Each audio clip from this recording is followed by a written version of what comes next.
gotta turn the headphones up just a little bit. Yeah. So up and y'all go down. So up and y'all go down. So up and y'all go down. So up and y'all go down. So up and y'all go down. So up and y'all go down. So up and y'all go down. So up and y'all go down. So up and y'all go down. So up and y'all go down. When I say my prayers, I gotta turn to the east. Turn to the east. Turn to the east. You go to war, y'all. You better turn to the east. Turn to the east. Turn to the east. When I say my prayers, I gotta turn to the east. Turn to the east. Turn to the east. You go to war, you better turn to the east. Turn to the east.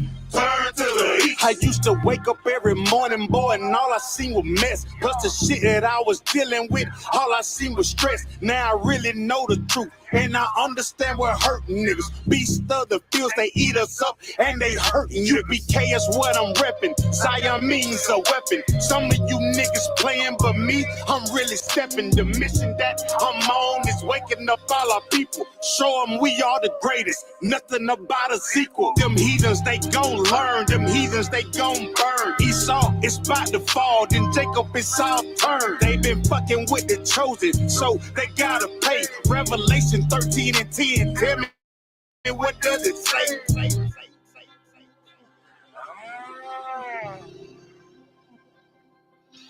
So I be up with dawn. So I be up with dawn. So I be up with dawn. So I be up with dawn. When I say my prayers, I gotta turn to the east. Turn to the east. Turn to the east. Before you go to war, y'all, you better turn to the east. Turn to the east. Turn to the east. When I say my prayers, I gotta turn to the east. Turn to the east. Turn to the east. You go to war, you better turn to the east. Turn to the east. Turn to the east. The blood that's in my veins descends straight from the greatest. All of my tool is low, but that 40 know it's my favorite. And we losing all our babies to this crazy shit we represent. The money and the world, nigga, this crazy shit ain't making sense. We the children of the light, and we fighting all the darkness. The way I'm stacking ammo, my bitches thinking I'm heartless. Them devils get the smile and got you thinking that he harmless. Remember Oklahoma? That is where them cracker bombs. The pain will make you wake up. You know they really hate it. They turn the truth into a lie. That's the shit they gotta pay for. The mission that I'm on is waking up all our people. Show them we are the greatest. Nothing about a sequel. Yeah.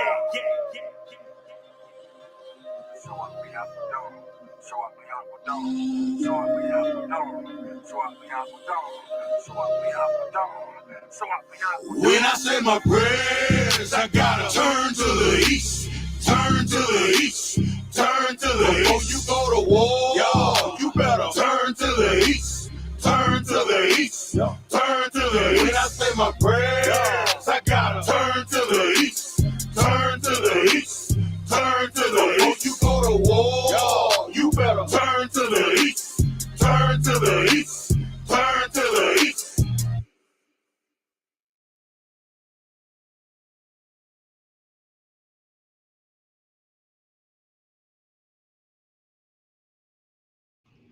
All right, go ahead and clap it up.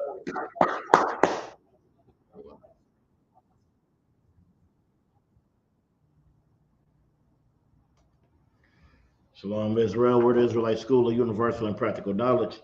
Start out at a 1 West 125th Street, Harlem, New York, under the Commander General Yohana. This is Isupk Austin Tuesday Brotherhood class. Brotherhood and sisterhood is a weapon. Brotherhood and sisterhood is the weapon we're going to use to separate away from our oppressors, to separate away from their holidays. Okay, we want to celebrate all of their holidays. We want to reverence them. We want to make them high holy days. But the Lord gives us the days that we are supposed to celebrate, gives us the days that we are supposed to reverence. Okay, but we are out here reverencing our oppressors' holidays. We are making them high. All right. Well, that's why we need brotherhood and sisterhood. We need it so we could teach each other how you are supposed to act. what you are supposed to celebrate, right? That's why we got to wake up our brothers and sisters and bring them into this truth. Today, we're going to touch on Valentine's Day, okay? That's coming up. So a whole bunch of people is going to be out there celebrating, okay? If you don't get your mama a card and a bunny, she ain't going to talk to you for a week and a half, okay? Oh, your girl, good night. You don't get your girl something for Valentine's Day. You don't take her to dinner and make her feel special. Oh, it's going to be a problem for you. Okay? So we're going to touch on that, let you know that it's not our customs. It is not of the Bible. So it's not a day that you should be celebrating at all. It's a day that you should pay absolutely no attention to. You see, we want to give our attention to all kind of things. We want to give our attention to all the things that do not matter. And the things that do matter, we want to ignore. Okay? Valentine's Day is not a special day, but you believe it is. You believe that it's an important day, right? Because you believe that it's a day of love. Nothing that your oppressors give you is about any kind of love. Just remember that. If you don't remember nothing, remember that. Remember to never trust your enemy. That's what the Bible says. Okay? All right, I'm going to get Hosea 4 and 6.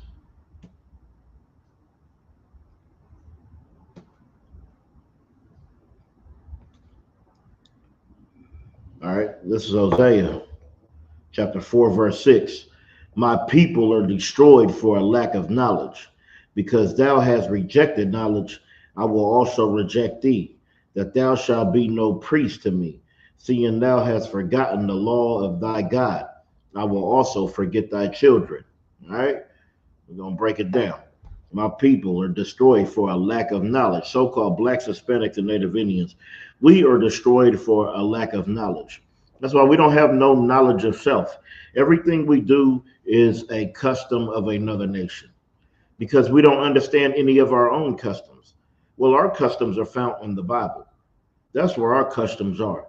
So that's where you're going to have to look. You're going to have to look in that Bible and see the days that you are supposed to celebrate and the days that you are not supposed to celebrate. Okay? But we are destroyed for a lack of knowledge. That's why we believe all the lies that are told to us. That's why we believe that it's okay to do drugs. We believe it's okay to be alcoholic. We believe it's okay to be promiscuous. We believe these things, right? And that's what a whole lot of stuff. Is going to be a whole lot of promiscuous activities going on the 14th, going on Valentine's Day, in the name of love.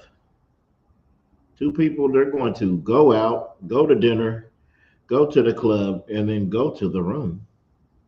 It happens every year. I'm not telling you nothing you don't know. It happens every year. But it's because we are destroyed for a lack of knowledge. Okay? It says, because thou hast rejected knowledge, I will also reject thee, that thou shalt be no priest to me. Right? We haven't been no priest to the Most High. Okay? We've been out here just the dry bones, just walking around doing anything, going with the times. That's what's crazy. I remember back in the day, if you was a part of the alternative lifestyle, it had to be a secret. It wasn't something that could just be all out and known and in the forefront. But nowadays, love is love. So you just have it all out there with no shame. What happened to the shame? We don't have no more shame in our nation.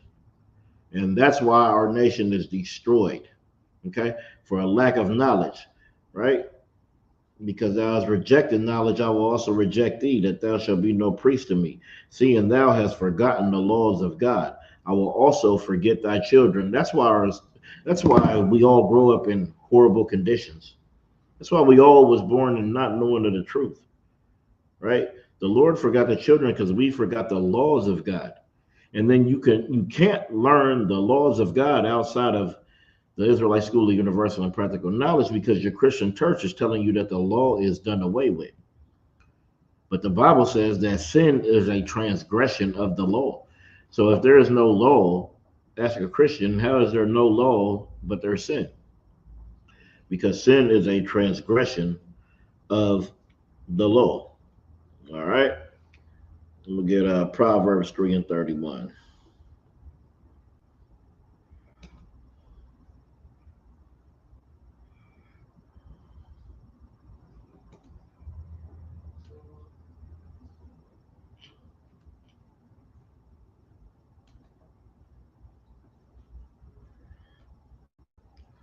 All right. This is Proverbs chapter 3, verse 31. Envy thou not the oppressor, and choose none of his ways. See, we are not supposed to envy our oppressor. Okay? You're not supposed to choose none of his ways. He has all these commercials for Christmas and Valentine's Day where he's going to put a bow on a brand new Mercedes, right? You're going to see this commercial every year. Put that bow on that brand new Mercedes and she comes out and she's all happy. Don't envy him because he can do that. Don't envy him and don't choose none of his ways. Don't want to be like him. Don't want to emulate him. Don't want to wrap no bow around no car and give it to your wife. You can just give her the car. You don't have to celebrate your oppressor's holidays. You don't have to give in to what he deems is the way, is the status quo. That's what he's always trying to give you. He's trying to tell you what the status quo is. When y'all live two different, completely separate lives. He doesn't understand what it's like to be you, and you don't understand what it's like to be him. So do not envy your oppressor. Yeah, he's ruling this kingdom, but he can have this kingdom. I want to rule with Christ. That's who I want to rule with. I don't want to rule here with my oppressor. I'm not going to envy my oppressor, right? And don't choose his ways. Don't choose his holidays. Don't choose his high holy days, his Valentine's days. Do not choose them, right? Ignore these days. Hold on, let me get this real quick. Bear with me.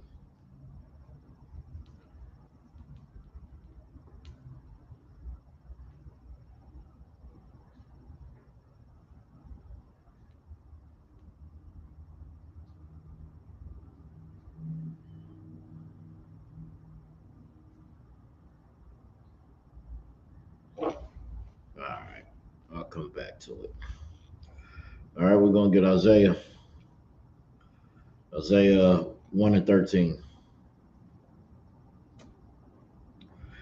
Because you feel you doing a good thing just celebrating your oppressor's holidays, and I don't know, I guess it does it make you feel more American? Does it make you feel more a part of them? Because when I look at the condition of blacks, Hispanics, and Native Indians, I don't feel a part of them. No matter how much money I spent on their holidays, on doing what they said that I should do.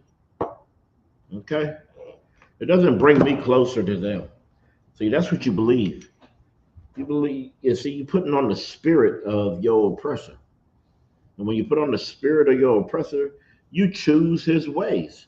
And the Bible says to envy not thy oppressor and choose none of his ways. All right. Isaiah 1 and 13.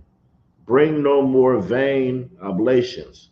Incense is an abomination unto me. The new moons and Sabbaths, the calling of assemblies, I cannot away with it. It is an iniquity, even the solemn meeting. Verse 14. Your new moons and your appointed feast, my soul hateth. You see, the Lord doesn't respect these days. These days that you put so much into. You put so much of your energy, so much of your time, so much of your thought process into Valentine's Day because you believe that it's about love.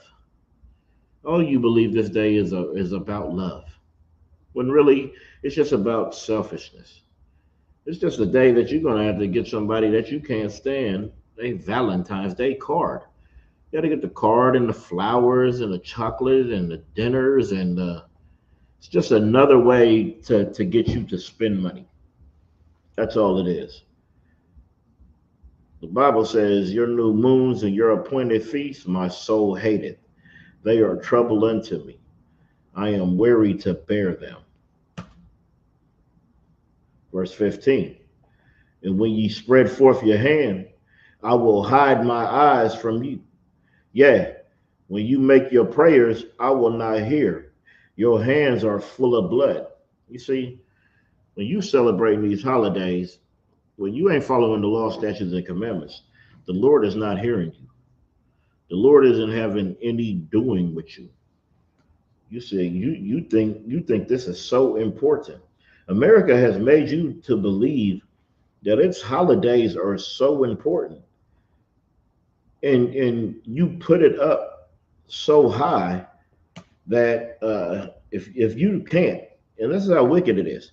Some people, they can't afford to do nothing, and you're going to feel bad. You're going to feel bad because you couldn't get that card because you have no money. Y'all barely can pay the bills. You're struggling. You don't have any extra money for any extra thing, and you're going to feel bad because you couldn't celebrate a day that the Lord hates. Right? This is Amos. Hold on one second. All right, this is Amos, chapter 5, verse 21. I despise your feast days. I will not smell your in your solemn assemblies. You see, it's telling you that again, right? The Lord hates your feast days. He despises them, right? He doesn't smell that. You're going to pray over that food. Ask the Lord to bless this food, right? He said he hates and he despises your feast days.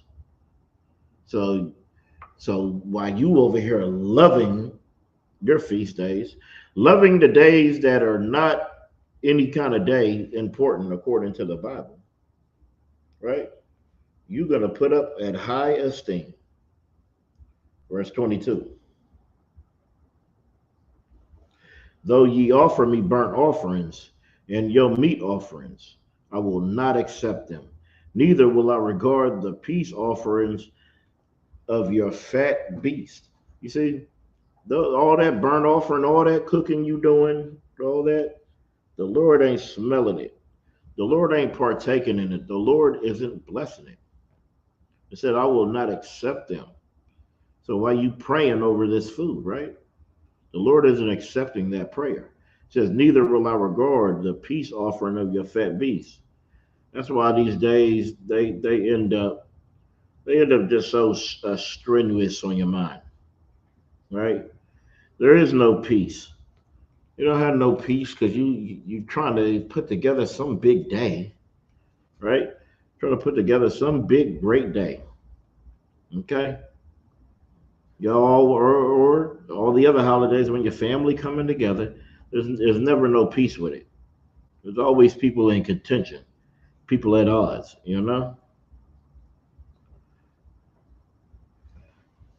Let's continue.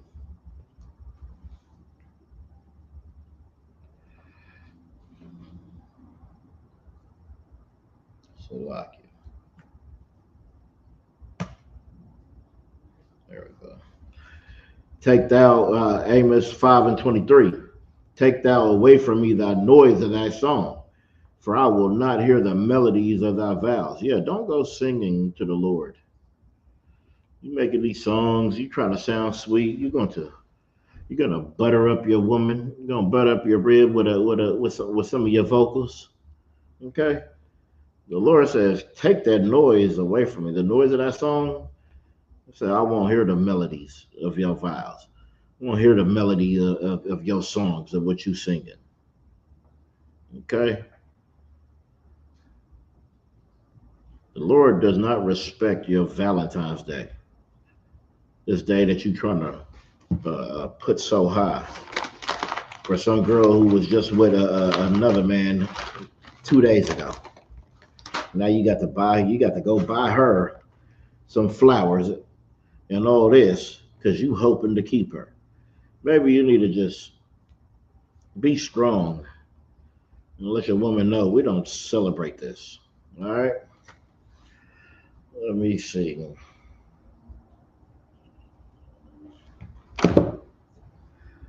Yeah, let me get this little article real quick.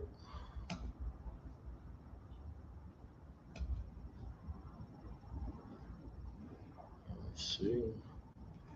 All right.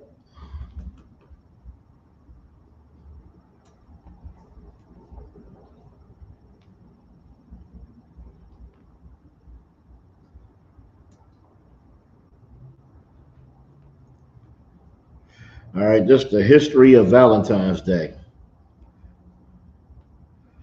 Valentine's Day is a holiday celebrated every February 14th. This year, Valentine's Day falls on a Friday.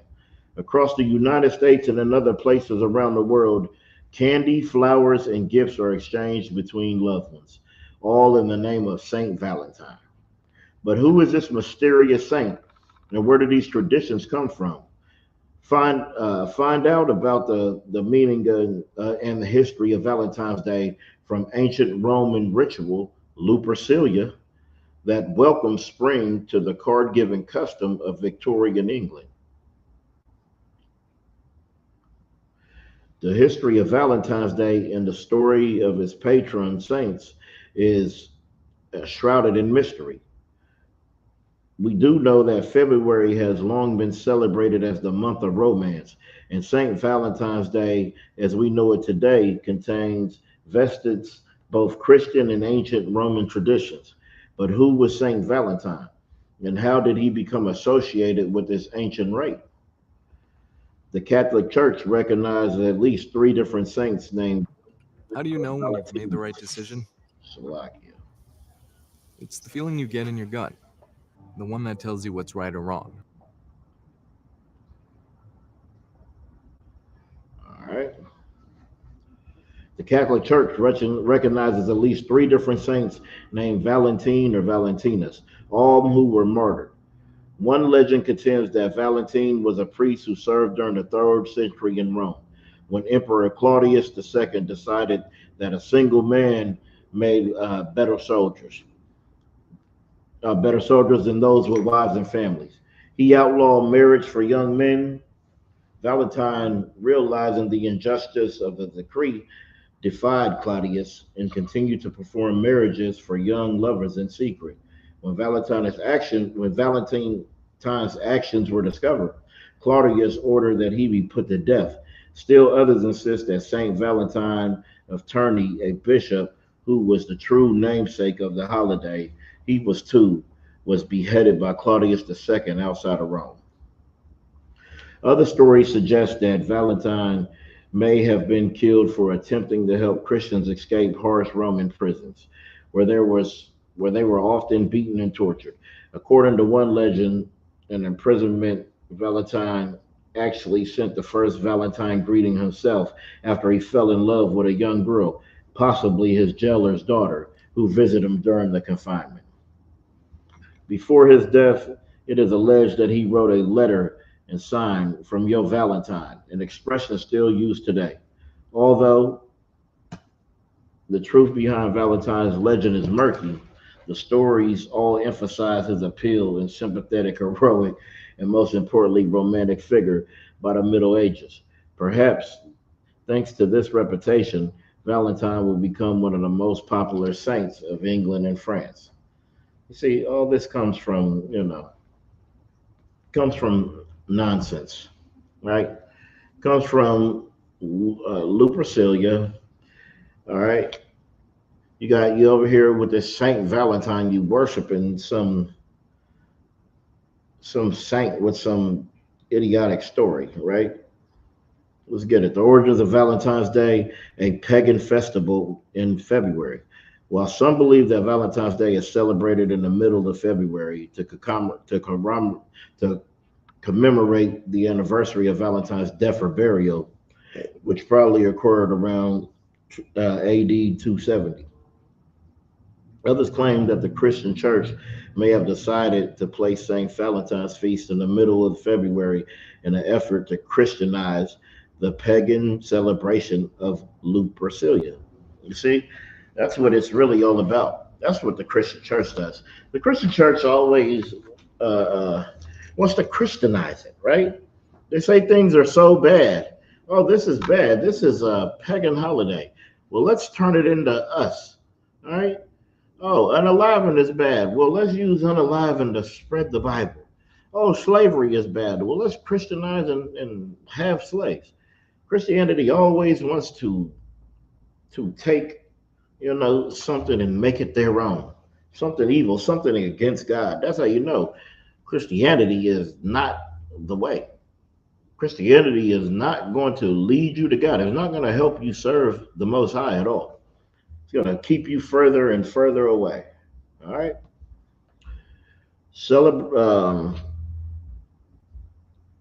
Right, the middle of February, in an effort to Christianize the pagan celebration of Lupercalia, celebrated in the Ides of February or February 15th.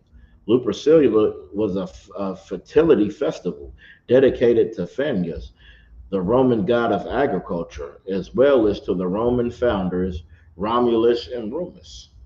Okay? To begin the festival, members of Lupercy and order of Roman priests would gather at the sacred cave where the infants Romulus and Remus, the founders of Rome, were believed to have been cared for by a she wolf or lupa.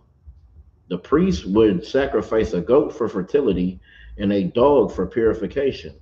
Then they would strip the goat's hide into strips and dip them into sacrificial blood and take to the streets, gently slapping both women and crops of the field with the goat hide.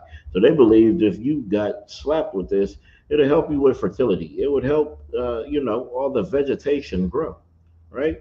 But it says the priest would sacrifice a goat for fertility and a dog for purification.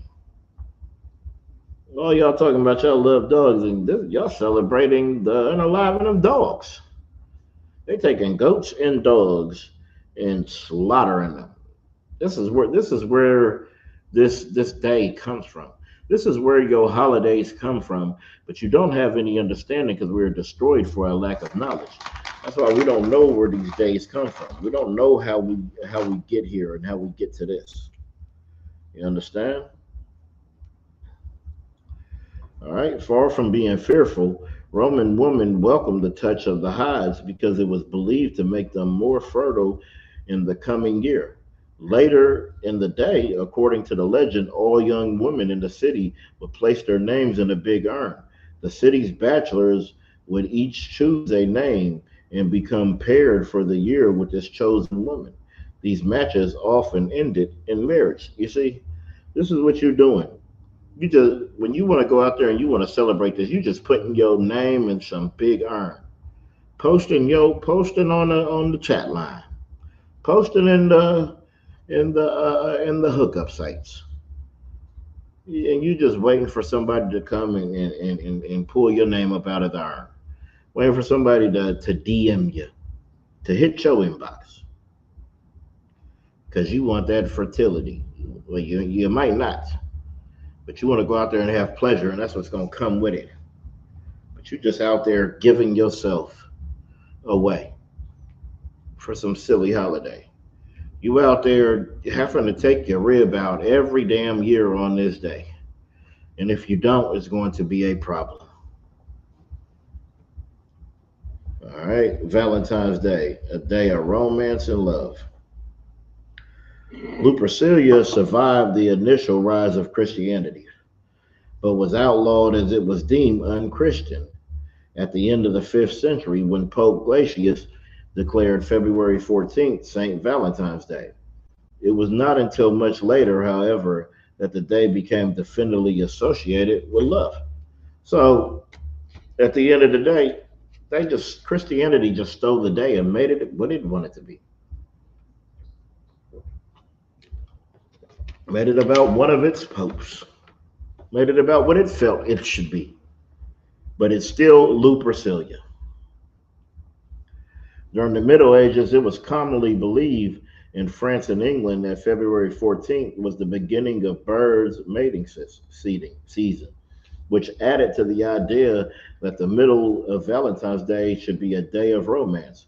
The English poet Geoffrey Chaucer was the first to record St. Valentine's Day as a day of romantic celebration in his 1375 poem, Parliament of Fowls, writing, "For this was sent on Saint Valentine's Day, uh, when every fowl cometh there to choose his mate."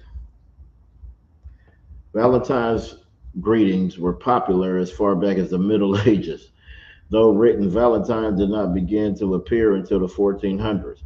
The oldest known Valentine still exists today was a poem written in 1415 by Charles Duke of Orleans to his wife while he was in prison in the Tower of London, following his capture at the Battle of Agincourt. The greeting is now part of the manuscript collection in the British Library in London, England. Several years later, it's believed that King Henry V hired writers named John Lingate to compose Valentine notes to Catherine of Valois. All right, what is Cupid? Cupid is often portrayed on Valentine's Day card as a naked cherubim. They making little naked angel babies in the name of love.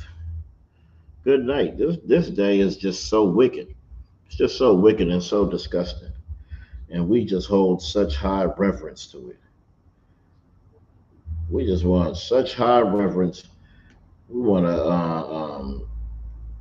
go out there. We want to celebrate it. We want to give our all to it. We want to spend that money. It's just nonsense. It's nonsense that we partake in these holidays. Okay. All right. What is Cupid? Cupid is often portrayed on Valentine's Day card as a naked cherubim, launching arrows of love at unexpected lovers.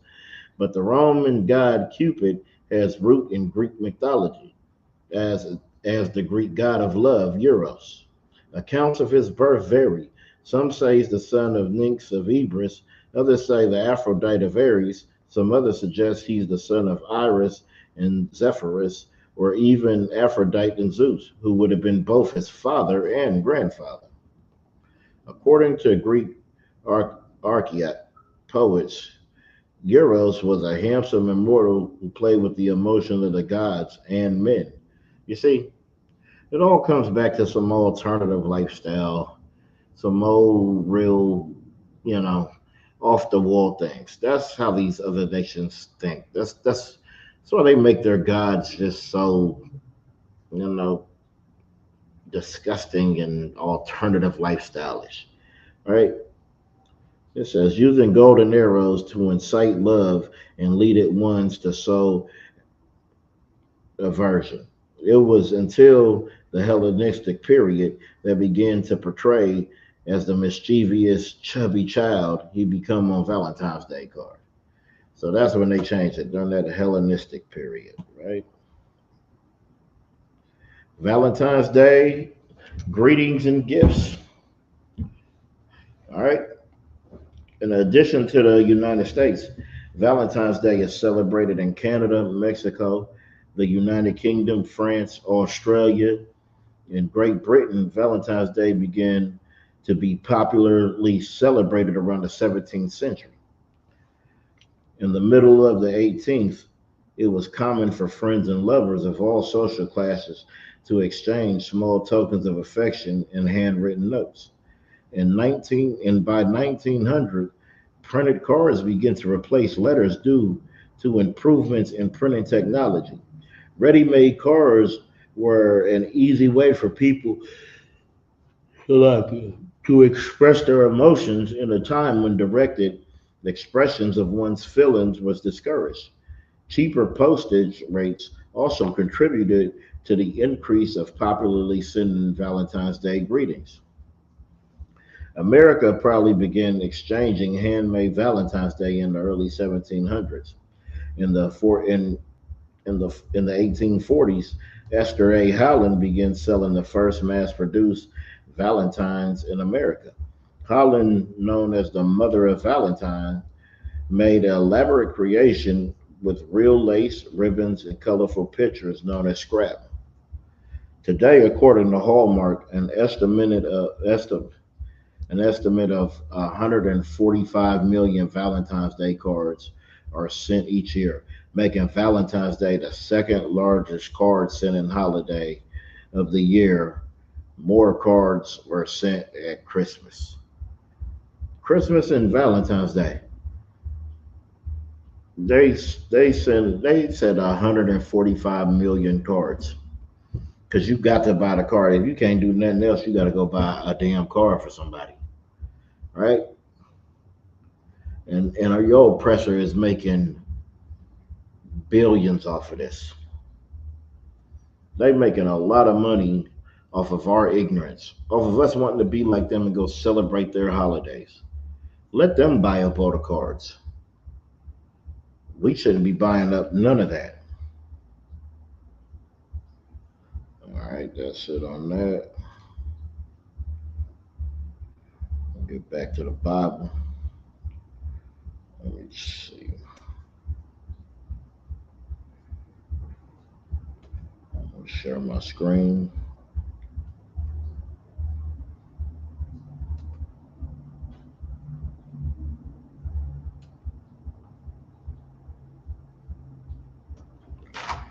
All right. We'll get 1 John 5 and 3.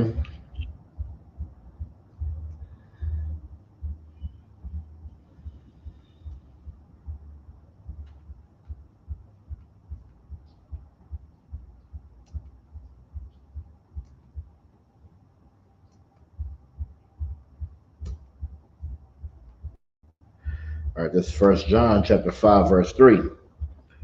For this is the love of God, that we keep his commandments, and his commandments are not grievous. That's the love of God. That's how you show that you love the Most High. You do what he says. Okay?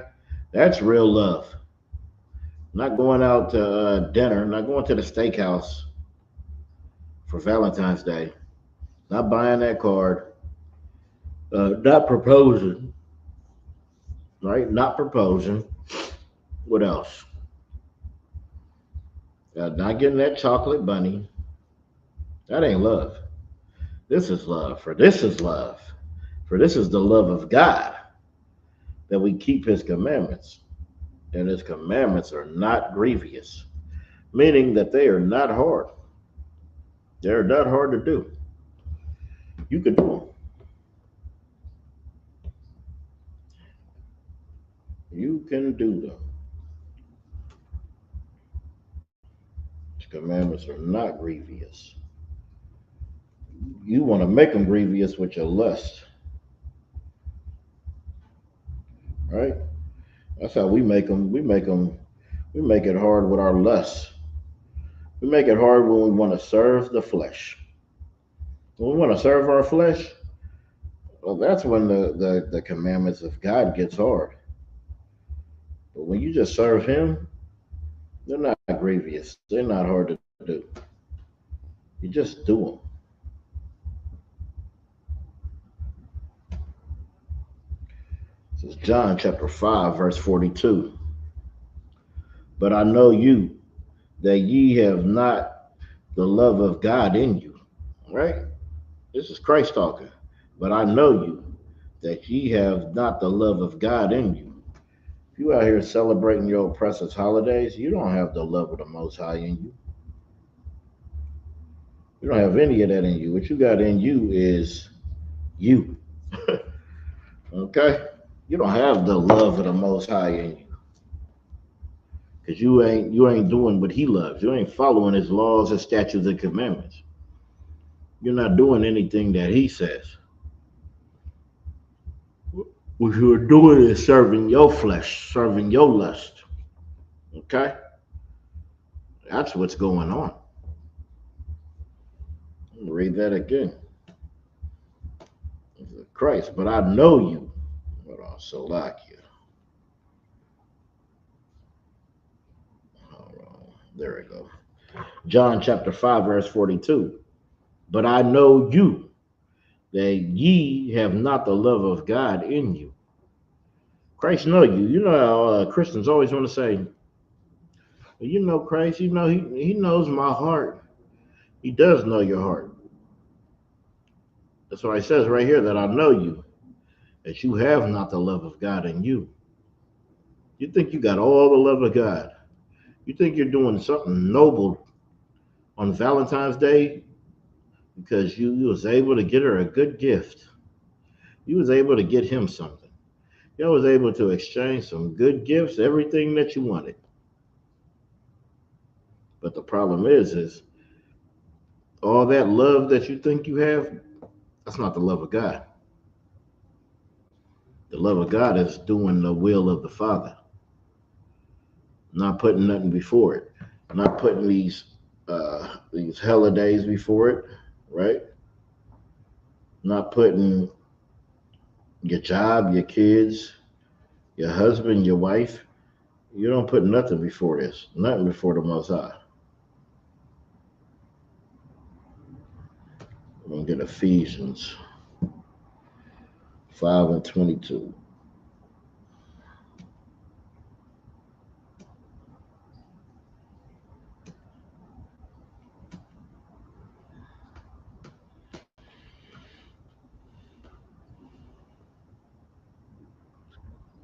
Okay.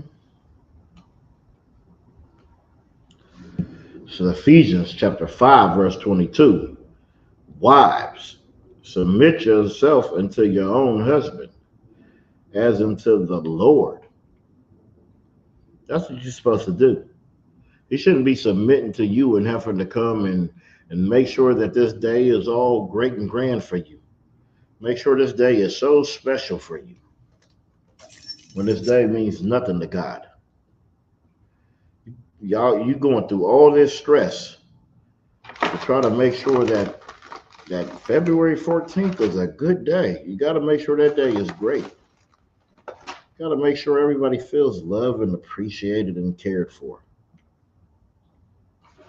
And as doing that, your man has to submit to you. He has to submit to your will, regardless. And he has to figure it out. You don't care how he comes up with the finances. As long as you're satisfied. But it says, wives, submit yourself unto your own husband, as unto the Lord. That would be wise. That's what you should do.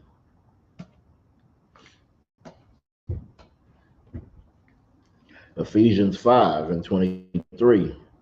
For the husband is the head of the wife. Okay? Ladies, you got to understand that your man is your head. He's supposed to be ahead of you. He's supposed to be the leader. You're not supposed to be running him. You're not supposed to nag him to death until he just lets you run him. Now, fellas, don't give in.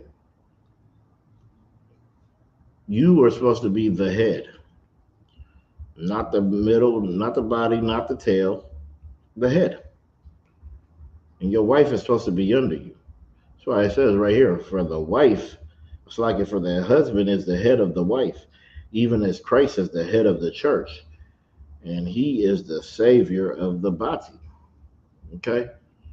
There is a natural order that the Bible has brought forth.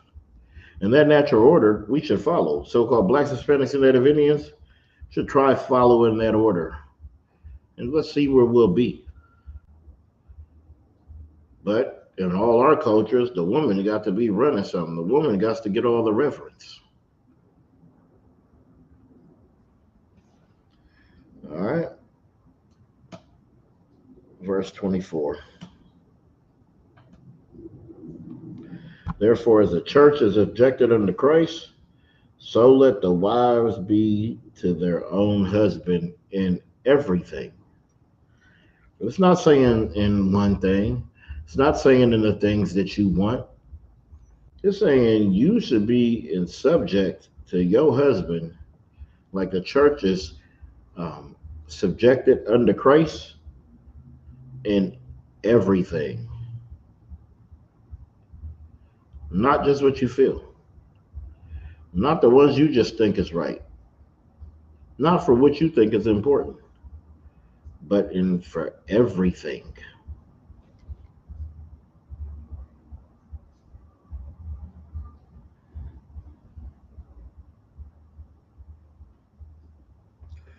All right. Let me get Proverbs 12.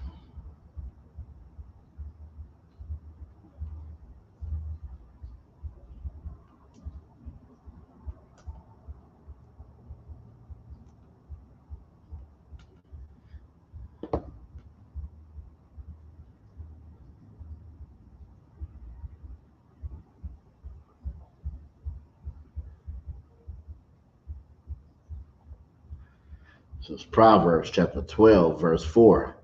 A virtuous woman is a crown to her husband, but she that maketh ashamed is rottenness in his bones. Right? That's what you want to be, sisters. You want to strive to be a virtuous woman because you're like a crown. A king wears a crown. A crown is a beautiful thing, beautiful head dressing, right? You could be like a crown. They'll see you and be like, "Oh, that's that brother's rib. Oh, that's an excellent sister, man. That brother has an excellent household." Yeah, that's just a. She don't celebrate none of their precious holidays. She ain't worried about none of the things that's going on that ain't pertaining to her nation. She following these laws, statutes, and commandments. That woman is a crown. But she that maketh ashamed is rottenness in their bones. Some of us know that. Some of us has felt this. Oh, that rottenness in their bones. Because she's just such a shame, you know. Just a shameful woman. Okay? It's like rottenness in your bones. She's gonna give you hell. You told her you coming in the truth. You don't celebrate these holidays. She's gonna give you hell for it. It's gonna be like rottenness in your bones. Like a cancer. Because a virtuous woman is a crown to her husband. But she that maketh ashamed is rottenness in his bones.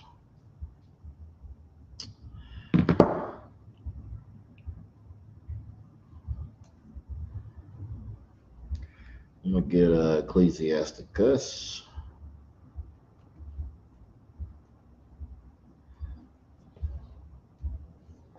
Hold on, so like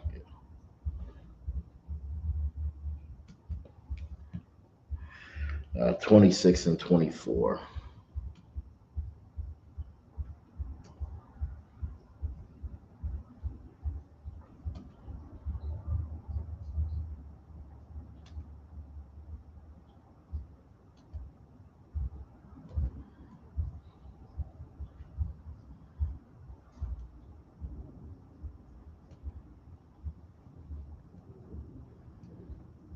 Bear with me 1 second.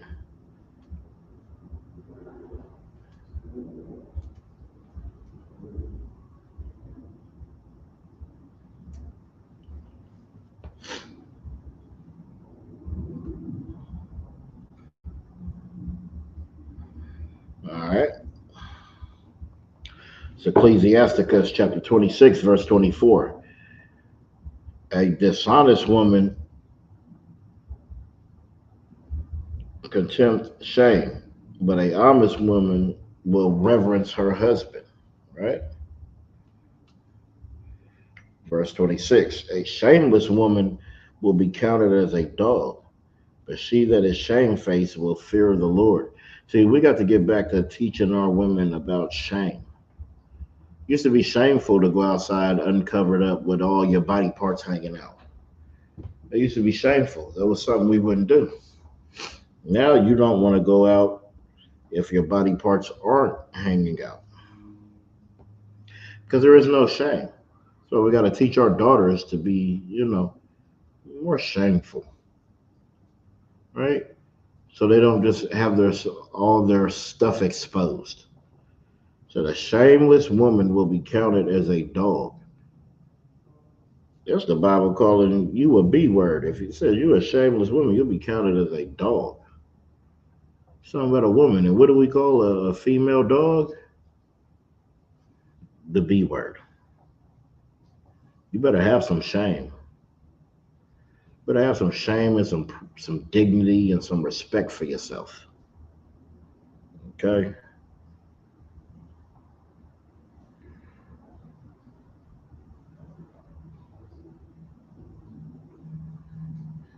I'm gonna give.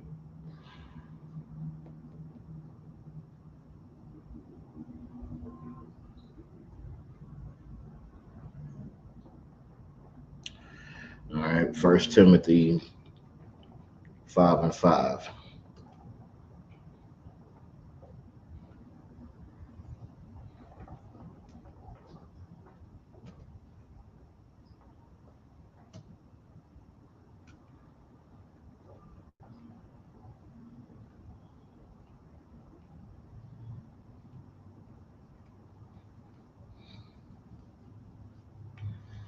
All right, it's First Timothy chapter 5, verse 5. Now she that is a widow indeed and desolate, trusted in God, and continueth in supplication and prayers night and day. See, or she ain't got no man. She just out there. She ain't worried about getting no pleasures. She just worried about trusting in God. Continuing in her prayers day and night, continuing to try to get closer to the Most High, to do what He says, how she should do. Verse 6. But she that liveth in pleasure is dead while she liveth.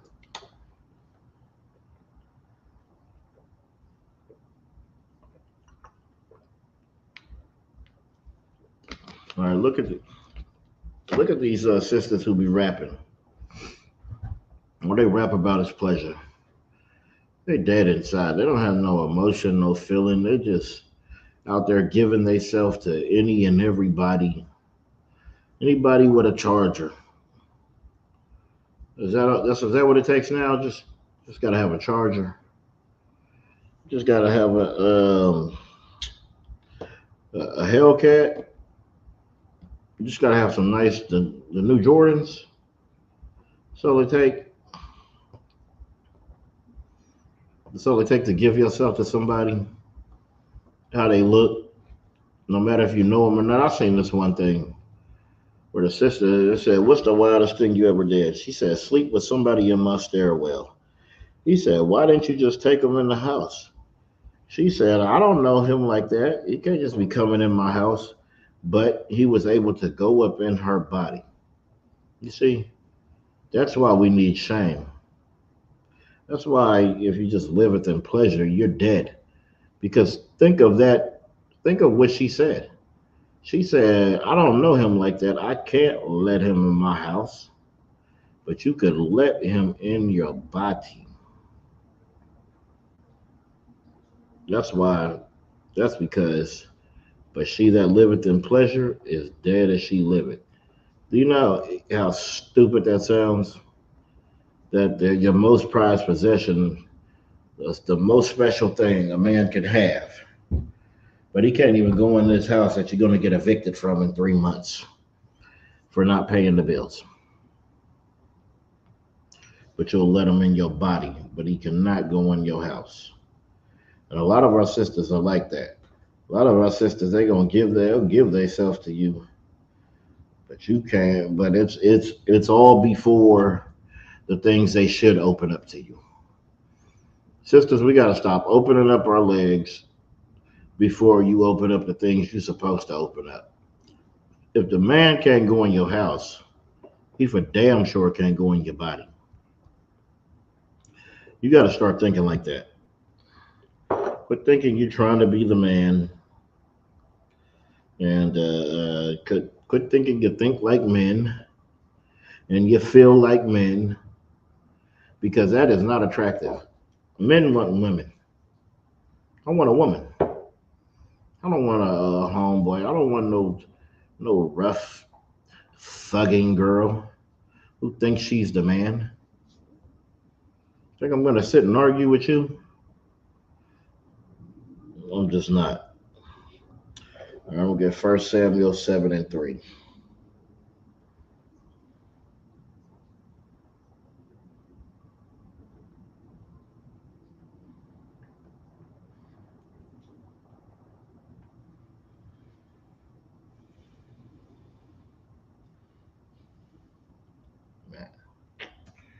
Salakia.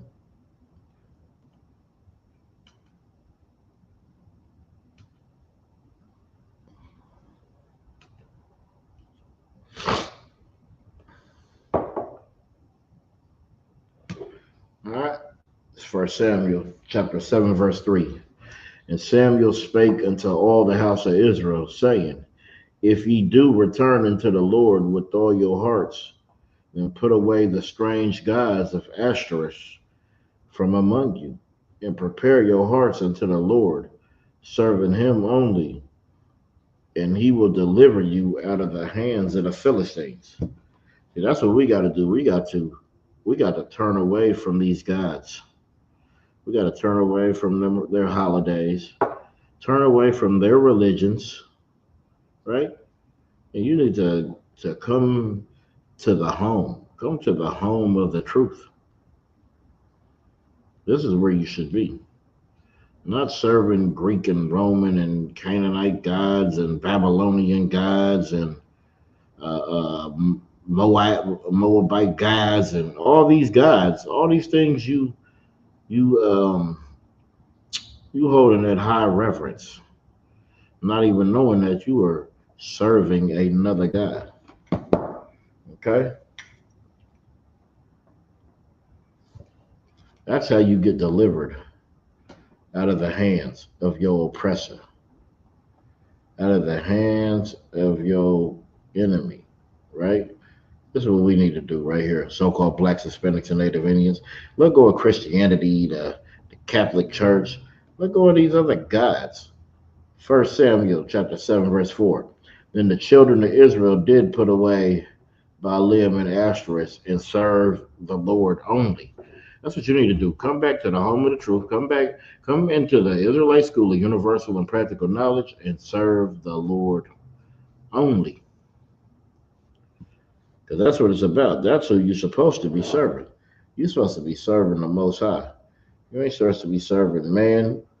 You ain't supposed to be serving false gods, right? You're supposed to be serving the Lord only. Okay, that's what we have to do.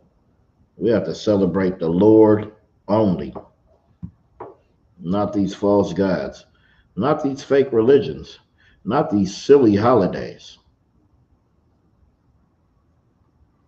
You putting these holidays up over everything. You thinking that these holidays are just so important.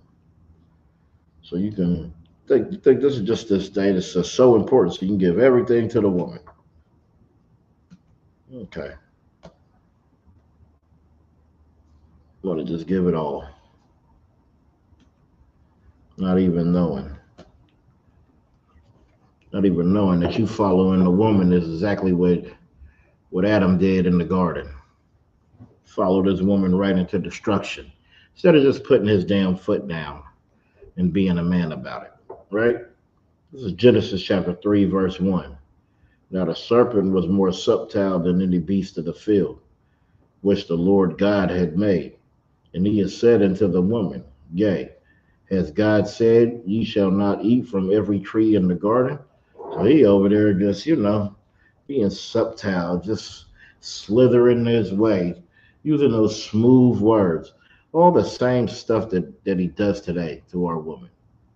Using those smooth words like, if you kick him out, I'll give you food stamps. I'll give you TANF. I'll give you housing. You and your kids will have a place to stay for cheap, for the right price, right? Using those smooth words. It said, now the serpent was more subtle than any beast of the field. These were beasts of the field there. This isn't talking about animals, okay? Wasn't no snake that just came up and was talking to Eve right there. This was a man, okay? It said, and he said unto the woman, Yea, as God said, ye shall not eat from any tree of the garden. Verse 2. And the woman said unto the serpent, We may eat of the fruit of the trees of the garden. Right? So let's just continue. See how much I got on this. All right, now. And the woman said unto the serpent, We may eat of the fruit of the trees of the garden. So there was nations they was able to partake in, and some they weren't. These were just rules given. Okay, this was a order from the Most High. This you can have, this you can't. Okay, verse 3.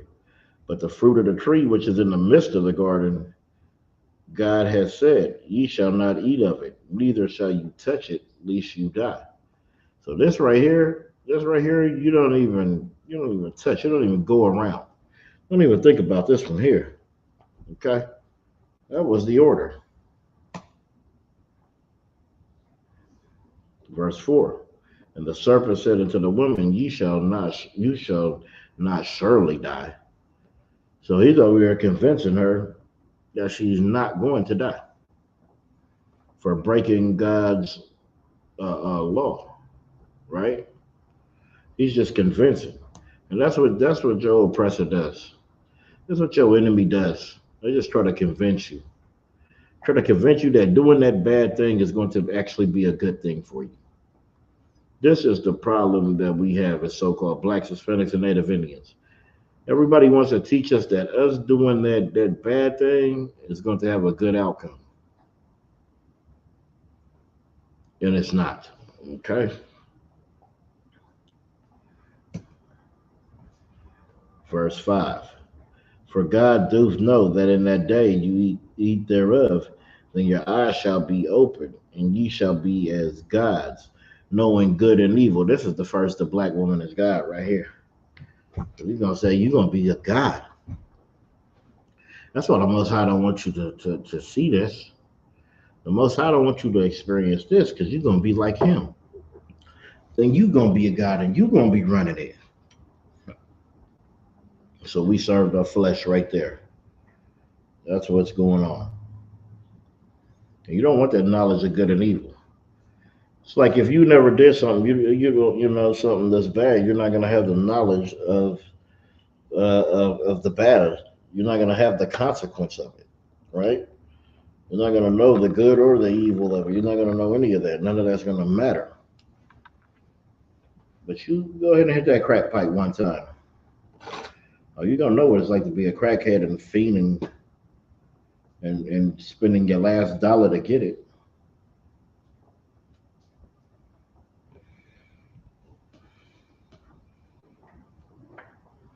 All right, verse 6. And when the woman saw that the tree was good for food, and that it was pleasant to the eye, the tree to be desired to make their own wise, she took of the fruit thereof and did eat, and gave also unto her husband with her, and he did eat. And see, Adam should have stayed strong and say, we ain't supposed to touch that. This was something that was forbidden. We wasn't supposed to partake in this. And now you bringing me into do this. And Adam just followed right along. Just followed her into destruction. Verse 7. And the eyes of both of them were open, and they knew that they were naked, and they sewed fig leaves together and made themselves aprons, meaning they hid themselves amongst them other nations. They knew that they were naked. They knew that they were exposed. That's what they were. They wasn't running around with rod and the box out, right? But they knew they were naked because they knew they were exposed. They knew that they disobeyed the Most High.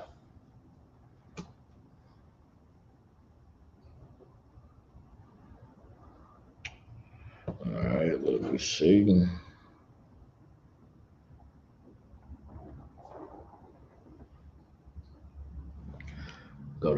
Colossians.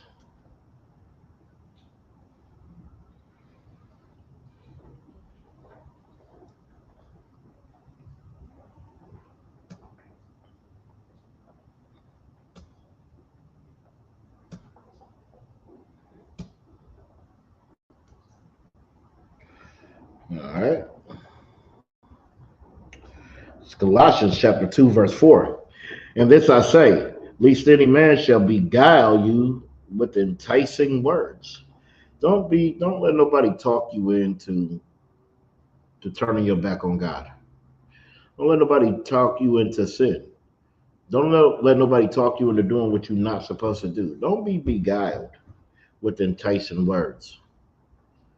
Don't go give your box up on Friday because somebody used some enticing words because they hypnotized you because you're just so lost and engulfed in them. Okay? Let's see, verse 8.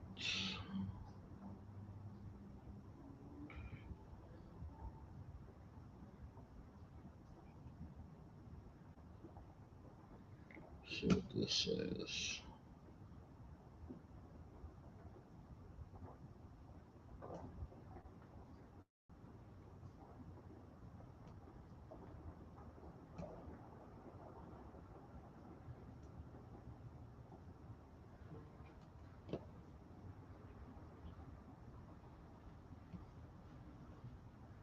All right. It's Colossians chapter 2, verse 8. Beware lest any man spoil you through philosophy and vain deceit, after the traditions of men, after the rudiments of the world, not after Christ. See, when you're celebrating that Valentine's Day, that's exactly what you're doing. Those are the traditions of men, and it is not after Christ. Christ don't have no doings with that. You always want to say he knows your heart. Yeah, he knows your heart. He knows the wickedness. He knows the wickedness of your heart because you think this February 14th is important, but it's just vain. It's just nothing, and it's after the traditions of men. It has nothing to do with the Most High. Absolutely nothing at all. This is what you should do with this holiday.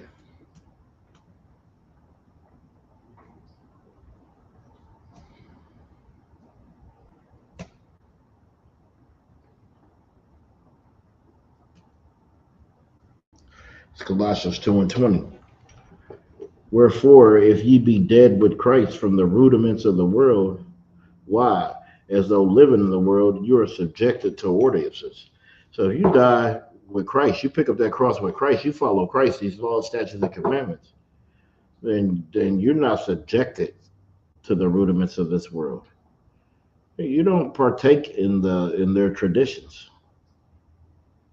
Right? That's what I'm saying right here. As those living in the world, are ye subjected to their ordinances? No, you're not. Yeah, you live in this world, but you ain't of this world.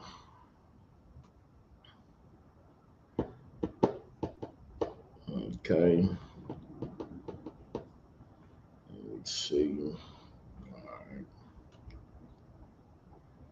Now, oh yeah, this is what you do.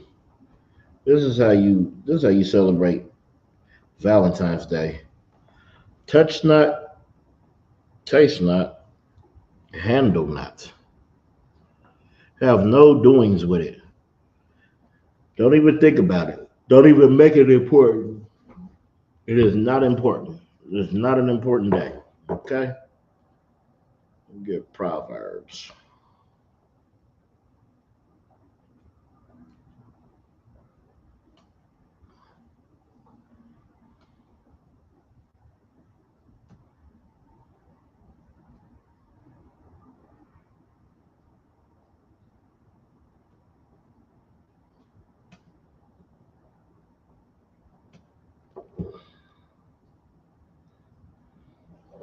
Yep, one, and we'll start at 7.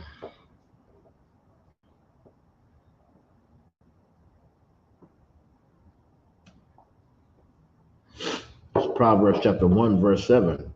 The fear of the Lord is the beginning of knowledge. But fools despise wisdom and instruction. You see, when you try to correct a fool, they don't want the correction because they love being silly. They love not knowing. They love being an idiot. That's why they hate wisdom. They hate knowledge. They hate instruction. They hate you trying to tell them something. They hate you trying to correct them. But fear of the Lord is the beginning of knowledge. If you want some knowledge, you're gonna have to fear this Lord. And you have to study to show yourself approved.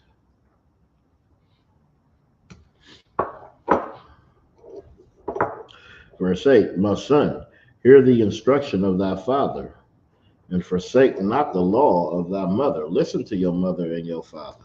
Okay? For that, verse 9, for thou shalt be an ornament of grace unto thy head, and chains about thy neck. Verse 10, my son, if sinners entice thee, consent thou not. They're trying to make you sin. Don't don't partake in it. The Bible says you run from sin. That's what it says. My son, if sinners entice thee, consent them now. They want you to celebrate Valentine's Day. You say, no, nah, baby. I don't celebrate that. I'm not getting you a damn thing. Okay? Verse 11.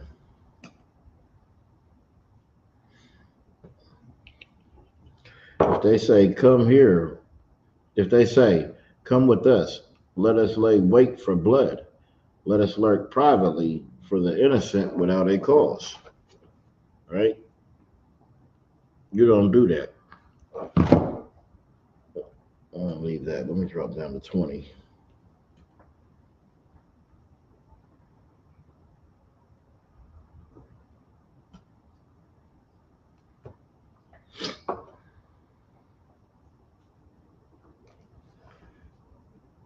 All right. This is Proverbs chapter 1, verse 20. Wisdom crieth out. She uttered her voice in the street. That's what we're out there doing. When we out there, when the Lord said prophesy to the wind, that's what we go out there and we do. And that wisdom crieth without. So it utters its voice through the street. The wisdom is out there. You're gonna have to receive it. You're gonna have to get it in and soak it up and let it get all up in you. All right? Because that wisdom is crying without. It's going out there. It's in the highways, the byways, it's everywhere. It's through these internets, through these channels. Oh, it's out there. This truth is getting out there. You better grab and hold on to it. Verse 21. She crieth out in chief place of concourse, in the openings of the gates of the city. She uttered her words, saying, we downtown every weekend. We in the chief places of the concourse. We at the opening of the gates. And we are screaming this out. All right? These words are being uttered out. This truth is being pushed. Verse 22. How long ye simple ones will love simplicity, and the scorners delight in their scorners, and fools hating knowledge. All right? Some of you just so simple. You're just so simple and slow, and you love it. You get so comfortable in it that you don't want no change from it. You just want that. You want that because it's comfortable for you. It's a place that you have felt as your rest, right? And the scorners delight in their scorning, and fools hate knowledge. They hate knowledge, and they're fools. That's why they're scorning us. That's why they're going to walk past the campsite and laugh. They're going to say jokes and call you names. But at the end of the day, they're just scorners, and they're simple. They love simplicity. And they scorning because they hate knowledge. Tells you right there. And fools hate knowledge. Verse 23. Turn you at my reproof. Behold, I will pour out my spirit into you, and I will make known my words unto you. But Christ, but the Bible says the Most High can put His spirit on you, right? That'll change you. Okay. Verse 24, because I have called and ye refuse, I stretched out my hand and no man regarded. That's what we got to do. We got to regard the Most High. We got to search for Him. Okay. Look at these last few Psalms. 97 and 7.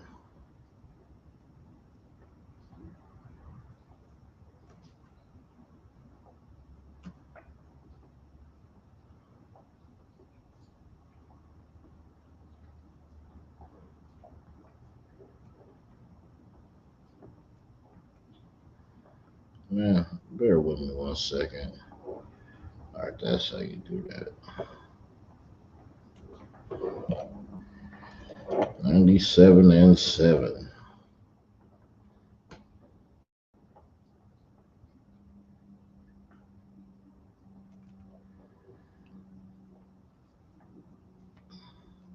So Psalms chapter 97, verse 7.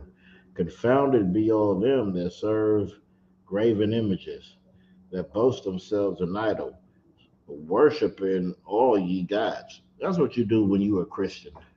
That's what you do when you are a proud American. You worship a whole bunch of different gods every day of the week. That's what America provides for you. Provides for you all the chances and luxuries and opportunities to go against your God. That's what it does.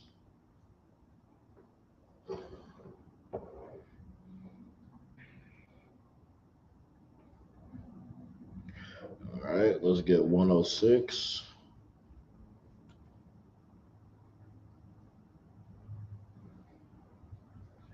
Psalms 106 and 36.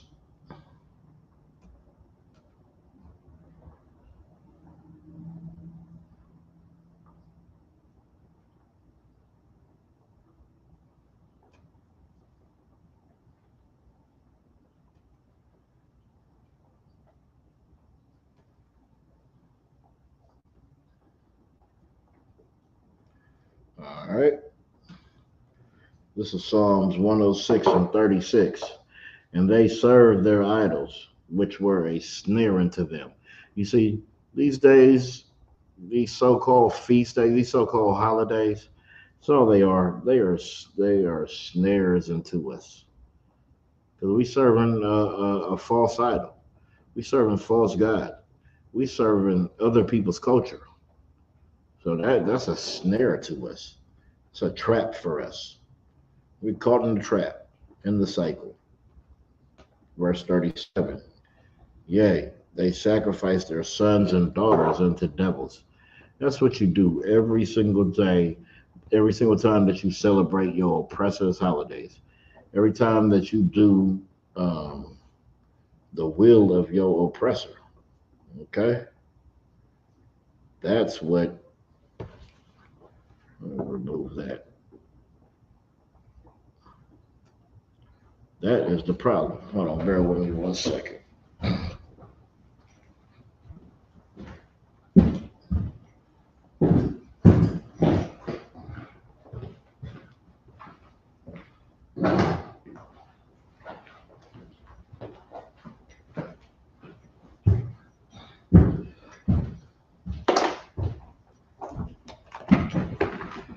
All right, and with that, we're going to get the security announcements.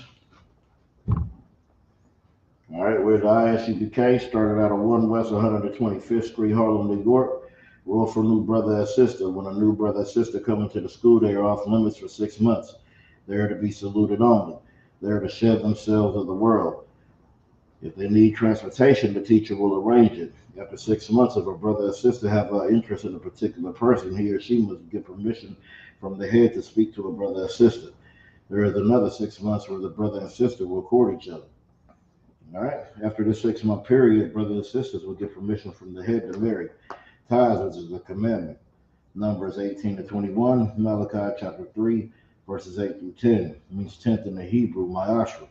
10% of any penny, of any increase the Lord gives, He gives to the treasury teacher or the treasury department or the teacher. Priest fund. Free will offering for priests, not mandatory. Whatsoever amount you would like. Upcoming holy convocations. All right.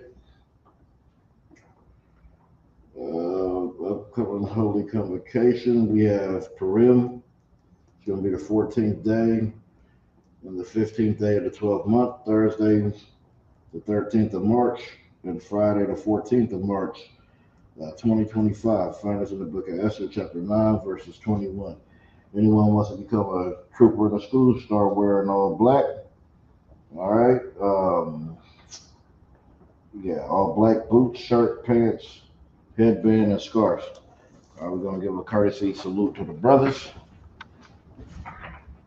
Brother Israel Amajim, you know which means to stand. All right. Amajim Shabbat, Amajim, Barak, Yahaba Shem Yahashah Brakatah. All right, Yazoo Natal, we're going to start our turn, face the sisters rise. Brother Israel Amajim Shabbat, Amajim, Barak, Yahweh Shemal Latan Ba Shem Yahweh Shah. Yajamatah, dismissed.